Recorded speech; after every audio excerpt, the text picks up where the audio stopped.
Well, my nephew reached out to me this morning. I was the last person to probably talk to my sister. I tried to screen record it to share it with everyone, but it did everything but recorded everything but the sound. I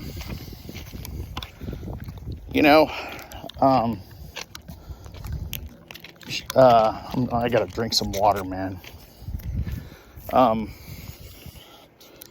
So her kids, my sister's kids called me and asked if I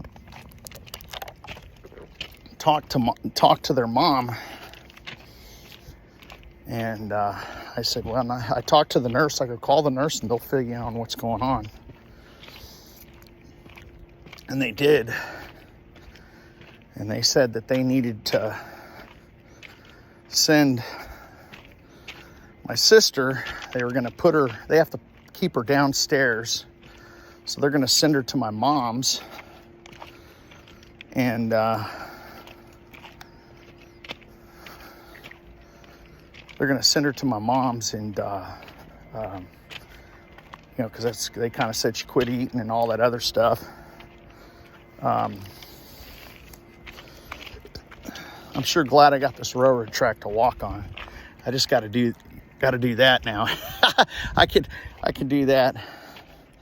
But I've been pretty much crying since I took my sister to the emergency room. I'm kind of relieved now because my sister's out of pain, and she's gonna come to my mom's house. Hospice is gonna come there, and she's gonna spend her last probably about a week of life at my mom's house. So with all of us coming and visiting, and I just I thank God, because I wouldn't have never picked what I've been doing for the last couple of years. Essentially being the caretaker of, my dad, pretty much, and then kind of being the liaison and making sure that everyone gets to visually see my dad. It was the start of COVID, and they wouldn't let anyone in. So we had to visit him through a wall. And it sucked. And I wouldn't have picked this a couple of years ago. Especially, my dad was elderly, and it was expected, and I probably, if I was working, I probably could have just gone on and done my thing. But, I really cared for him, while he started getting crippled, and drove him around and spent a lot of time with him. And the amazing part is that I got to do the exact same and more so for my sister. She really thanked me, She used to pay me compliments like, Paul, you and Susie don't even need to go to church. I've never met better people. I was like, oh my God, that's just like the best compliment in the world. Because she's like a diehard church person. And, this has been hard. I've kind of calmed down. Kind of cried with my niece last night. And everyone. And I'm going to cry again. Because my sister is truly a remarkable person. People finding out that she's sick and just dropping what they're doing and driving to see her. From like, one guy came from DC, another girl came from Florida, another guy came from Colorado. And these are all people that she ran around with in high school. This dude, he was in the Army. I told him what was up, and I grew up with him. He lived the next street over. He was up at Fort Bragg. He's a colonel. And he just got on a plane and flew down, saw my sister, and bought her lunch. My sister was just flabbergasted, like, oh my God, Jesse, it's just it's so beautiful to see you. And, you know, that's the kind of person she was, man. She was just that way. She's able to maintain these friendships. I'm screwing my water back bottle. She's able to maintain these friendships. I mean, God, she's 55 years old. I showed a picture of y'all yesterday, how beautiful she is and how young she looked. And I mean, just drop dead gorgeous at 55, man. Red hair, just beautiful. And she maintained that beauty all the way through her, she maintained it, you know?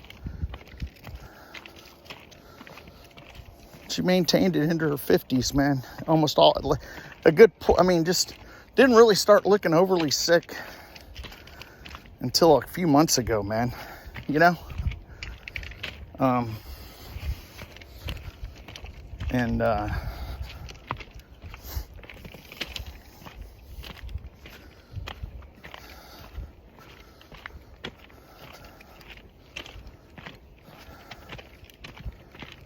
You know, so I don't know, man. So she's got about a week left, according to the doctors. Hadn't eaten in 2 days. And, you know, we'll have to make plans for her. I'm just glad that I got to spend literally every day with her for a couple of months, man. Coming to feed her. And, you know, it was a blessing that God set up my life to do such a thing. You know, my best intentions would have got me being a chief executive officer in a corporation, but God saw fit to retire me early.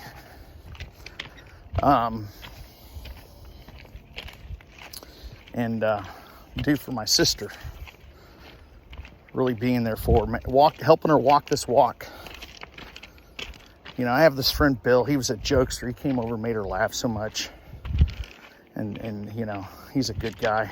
Put up a handrail for her. And then Fred, he was helpful too. He organized the trip to go see the spiritual healer. So, you know,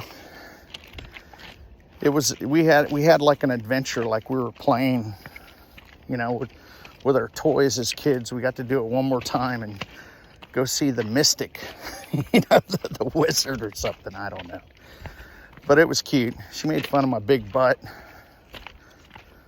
because my back hurt because the stress of the situation was just so great, man. You know, and I was out there stretching in the middle of the soccer field while this healer, like, prayed over my sister.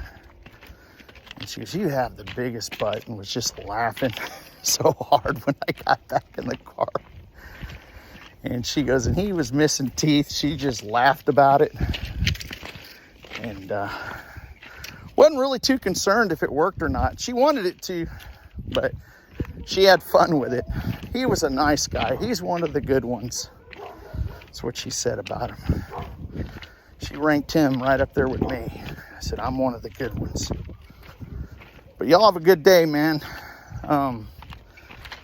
You know, comment below. I mean, I don't know. I mean, I was thinking about setting up a link or something to help my nephews and nieces out. My niece is taken care of. She's got a rich boyfriend. They're getting ready to get married. But he's a good guy. All right, y'all have a good day. Later.